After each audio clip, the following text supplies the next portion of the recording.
So apparently, Jerry Jeudy says y'all cut the clip perfectly for that narrative.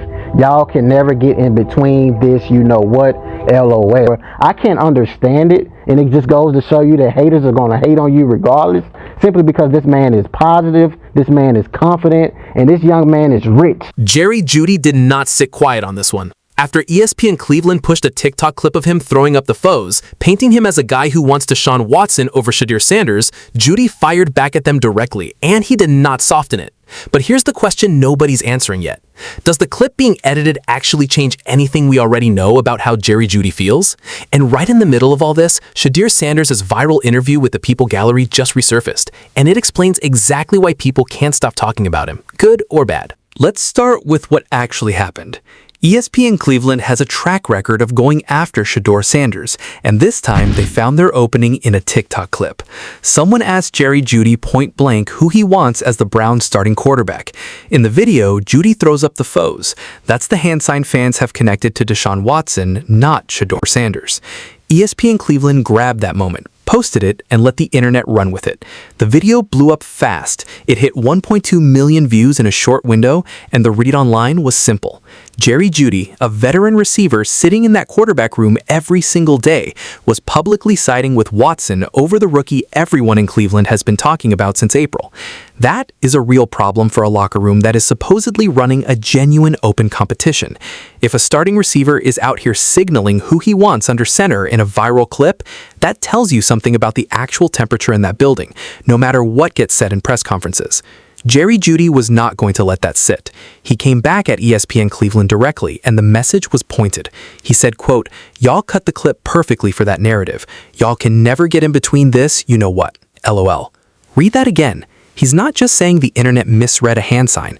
He's accusing the outlet of editing the moment specifically to build a story, and he's doing it with just enough shade to make clear he's not happy with how this played out publicly. Here's where it gets interesting. Jeudy is drawing a line between a bad edit and a fair read. That's a direct shot at ESPN Cleveland's credibility, not a simple denial. And it lines up with something a lot of Browns fans had already picked up on well before this clip ever existed, that ESPN Cleveland has leaned hard into storylines that put Shedeur Sanders in a bad light going all the way back to training camp. So the real question becomes simple. Was this an innocent misread of one TikTok clip, or did Jerry Jeudy just call out a media outlet for cutting tape to fit a story they already wanted to tell before the camera ever started rolling? Because those are two very different situations, and only one of them means Jeudy actually got treated unfairly here. And it's worth pointing out how fast this all moved. We're talking about a TikTok clip, not a scripted interview, not a press conference question with a PR person standing off to the side.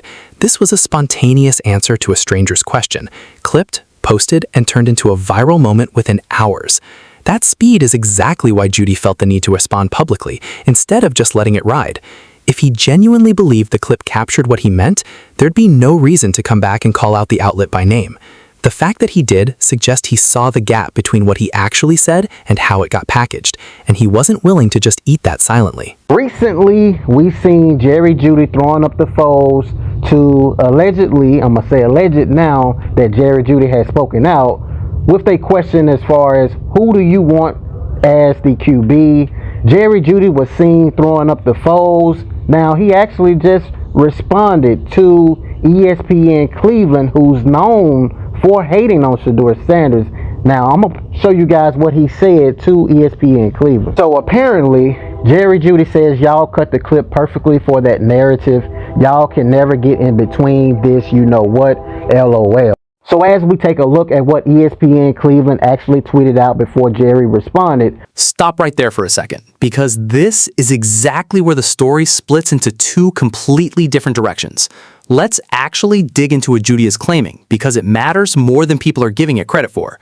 According to the original post, someone directly asked him who he wants as the Browns starting quarterback, and the faux sign came right after that question. If that timeline holds up, then Jeudy has a real point. The moment wasn't some random hangout clip that got twisted out of nowhere. It was cut right at the exact second that served the narrative ESPN Cleveland wanted, whether or not his answer actually meant what it looked like it meant online.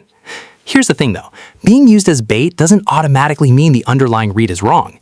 Even people sympathetic to Jeudy's complaint are pointing out something that's hard to ignore, that this isn't happening in a vacuum. This is the same Jerry Jeudy who's been publicly connected to guys like Chad Ochocinco and LeSean McCoy, both of whom have made no secret at all of wanting Deshaun Watson to be the starter in Cleveland. This is also the same Jerry Jeudy who was caught on camera getting right in Shedeur Sanders' face during live camp periods, not Dylan Gabriel's, even during stretches where Gabriel was missing reads and overthrowing receivers far more often. That's the part that's hard to walk back with one clarifying statement. You can argue about whether one specific TikTok clip got cut aggressively. It's a lot harder to argue away a pattern that shows up across an entire training camp, across multiple separate moments, all pointing in the same direction, weeks before ESPN Cleveland ever pressed record on this one. So even in the comment section under ESPN Cleveland's own post, and that is not exactly a gentle corner of the internet, most people aren't fully buying the edited clip defense. A lot of the responses are blunt, honestly too blunt to even read out loud without YouTube flagging the video for it, but the tone across almost every single one of them lands in the same place. Fans are saying, sure, maybe that exact 4-second clip got cut hard, but that doesn't erase everything else Jerry Jeudy has shown all offseason long, and that's really the core tension sitting underneath this entire story. Jeudy gets to be frustrated about how one specific moment got framed and packaged for clicks. Fans also get to look at the full body of evidence, the camp footage, the friend group, the reactions on the sideline, and draw their own conclusion from it. Both things can be true at the exact same time, and that's exactly why this story isn't going away just because Jeudy pushed back on the outlet that posted it first. It also matters who's doing the accusing here. This is ESPN Cleveland we're talking about, an outlet that has built a reputation, fair or not, around stories that don't exactly flatter Shedeur Sanders. So when Jeudy calls him out by name, instead of just saying the internet blew this out of proportion, he's making a specific accusation about a specific outlet's pattern, not a general complaint about viral culture.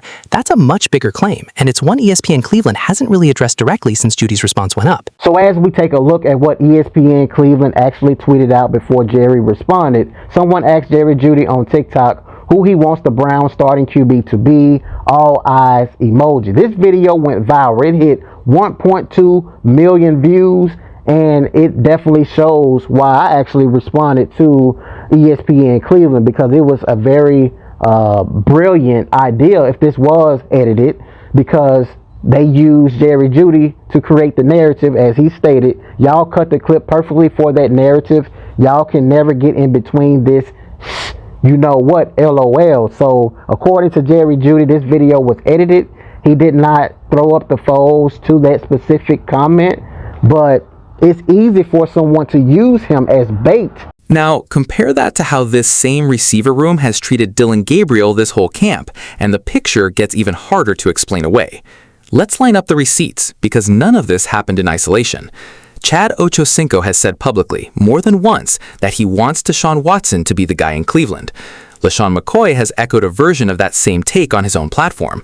Those are two names Jerry Jeudy is genuinely close with, two guys he talks football with regularly outside of team facilities.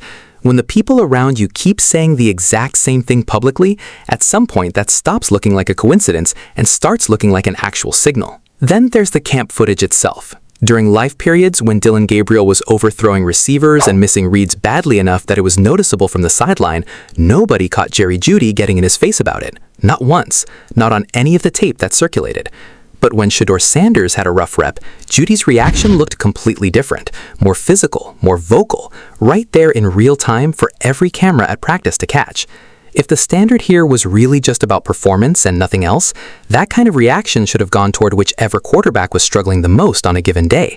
Instead, it consistently landed on one specific name. So when Jeudy says the TikTok clip was edited to fit a narrative, the fair response is, okay, maybe that exact 4-second clip was harsh and out of context, but the narrative itself wasn't invented out of thin air by ESPN Cleveland.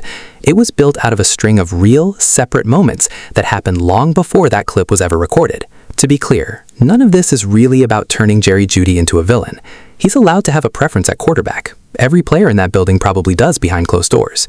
The bigger issue is that he was ranked among the worst receivers in the league for drops last season, and that's the part that should actually be dominating his offseason conversation right now. If Cleveland's offense wants to take a real step forward this year, especially with the defense already trending in the right direction, then catching the football consistently matters a whole lot more than which quarterback he's quietly rooting for behind the scenes. That's really the frustrating part of this entire cycle. A receiver with a real, documented drop problem is making headlines over a hand gesture and a heated exchange with a media outlet, instead of over whether he can hold onto the ball on third down. The noise around who wants who at quarterback keeps drowning out the much simpler, much more useful conversation about whether Jerry Jeudy is actually going to be more reliable with his hands this season, and that conversation matters more than most people are giving it credit for. Cleveland's defense has been the strong point of this roster for a while now, and if the offense can actually hold up its end this season, this team has a real chance to surprise people. But that only happens if the guys catching passes are actually catching them. A quarterback controversy makes for great headlines, but drop problems lose you actual games. Jerry Jeudy has more control over one of those two storylines than the other, and it's not the one everybody keeps talking about. When it comes to Shedeur Sanders, because he simply has given us receipts and he's given us so many clues that he wants Deshaun Watson to start over Shedeur Sanders. That narrative does not change because we have heard it from his buddies, Chad Ochocinco, LaShawn McCoy. We have seen him get in the face of Shedeur Sanders and not Dillon Gabriel. When Dillon Gabriel was throwing passes all over his head, we did not one time see him get in the face of Dillon Gabriel, but when it was Shedeur Sanders, it was a big deal. As you guys can read some of these comments, because I can't because it's so much. Here's the reality check nobody wants to say out loud. An edited clip and a real pattern can both be true at the same time. And this is where the story shifts, because right in the middle of all this Jerry Jeudy noise, Shedeur Sanders' interview with the People Gallery started making its rounds again. If you haven't seen it, it's worth understanding exactly why it keeps resurfacing every time a new controversy pops up around him. In the interview, Shedeur gets asked about his fit, his style, and what advice he'd give someone building out their own wardrobe. His answer is simple. He says to be comfortable, that he starts with the vision in his own mind first and lets everything else follow naturally from there. He's asked whether he'd rather have a partner with style or with money, and instead of picking a side, he laughs and says he hopes for both, that he doesn't think he has to compromise on it. Small moment, but it tells you a lot about how this guy carries himself day to day. Confident, relaxed, not defensive about a single thing. That's exactly why this clip keeps getting pulled back up every time there's a new controversy swirling around him. People go looking for reasons to dislike Shedeur Sanders, whether it's a receiver throwing up the wrong hand sign or a media outlet building a whole story around it. And then they run straight into interviews like this one, where he's just answering fashion questions with confidence and a laugh. There's nothing actually there to be mad at. No trash talk, no shots at anybody in that quarterback room, nothing controversial in it at all. And that's really the heart of why this whole cycle keeps repeating itself. It was never fully about the football, at least not entirely. Shedeur Sanders shows up confident, talks openly about being comfortable in his own skin, and that alone rubs some people the wrong way before he's even thrown a single pass that counts in a real NFL season. Add in that he's already sitting on record-breaking endorsement numbers as a rookie, and you've got a guy who checks every single box that usually draws resentment in professional sports, without actually doing anything wrong to earn it. So when Jerry Jeudy's clip resurfaces, and ESPN Cleveland gets accused of cutting it to fit a pre-existing story, and Shedeur's own interview resurfaces right alongside it, showing him at his most relaxed and unbothered, you start to see the fuller picture here. This was never just about one hand gesture in one TikTok clip. It's about a media environment that's already primed to find the next reason to make Shedeur Sanders the story, whether or not the tape underneath it actually supports that read. Think about the timing too. This interview didn't just get filmed this week, it's resurfacing now, in the middle of the Jerry Jeudy story, because people are actively going back through Shedeur's content looking for more reasons to either defend him or pile on. That's what happens to players who become this big this fast. Every old clip becomes new ammunition depending on which side of the debate you're standing on. It happened with the Foes Up clip, and now it's happening with a fashion interview that has nothing to do with quarterback competitions at all. Moving forward, Shedeur Sanders had an interview with the People Gallery, and you can clearly see why people hate on Shedeur. I can't understand it, and it just goes to show you that haters are going to hate on you regardless, simply because this man is positive, this man is confident, and this young man is rich, and they don't like it. Hey, how you doing? Legendary. Damn, yes sir. What's your name? Where you from? Shedeur Sanders, Cleveland, Ohio. Okay, Cleveland, Ohio's in the house. So here's my question, directly to you watching this right now. Let's bring this all the way back together. Jerry Jeudy got caught on camera throwing up the foes. ESPN Cleveland ran with it, and it hit over 1 million views before Jeudy ever got a real chance to respond. When he finally did respond, he accused them of cutting the clip specifically to fit a narrative. And honestly, given how fast that video traveled online, it's fair to at least consider that he has a point about the edit itself. But the edit is not the whole story here. Chad Ochocinco and LaShawn McCoy, two guys close to Jeudy personally, have both been vocal about wanting Deshaun Watson under center in Cleveland. And on the actual practice field, Jeudy's reactions toward Shedeur Sanders during rough reps looked nothing like his reactions toward Gabriel during his own rough stretches. That pattern was built long before this TikTok clip ever existed. Meanwhile, Jerry Jeudy still has his own job to worry about, a real drop problem that needs fixing if this offense wants to take a genuine leap this season. And Shedeur Sanders, through all of it, just keeps showing up in interviews like the one with the People Gallery, confident, comfortable, giving people nothing real to actually be upset about. And somehow, that still isn't enough to make the noise around him go away. So here's where I want to hear from you. Do you think Jerry Jeudy has a legitimate complaint about how that clip got edited? Or do you think this is just one more piece of a much bigger pattern that's been building all off-season long? And does any of this actually change what we already know about where Jerry Jeudy stands between Deshaun Watson and Shedeur Sanders? Because from where I'm sitting, one edited 4-second clip doesn't erase Chad Ochocinco, LaShawn McCoy, and a training camp full of receipts. Drop your take in the comments, edited clip or real pattern, and let me know if you think this changes anything about how the Browns quarterback room is actually shaping up heading into the season. Smash like and subscribe.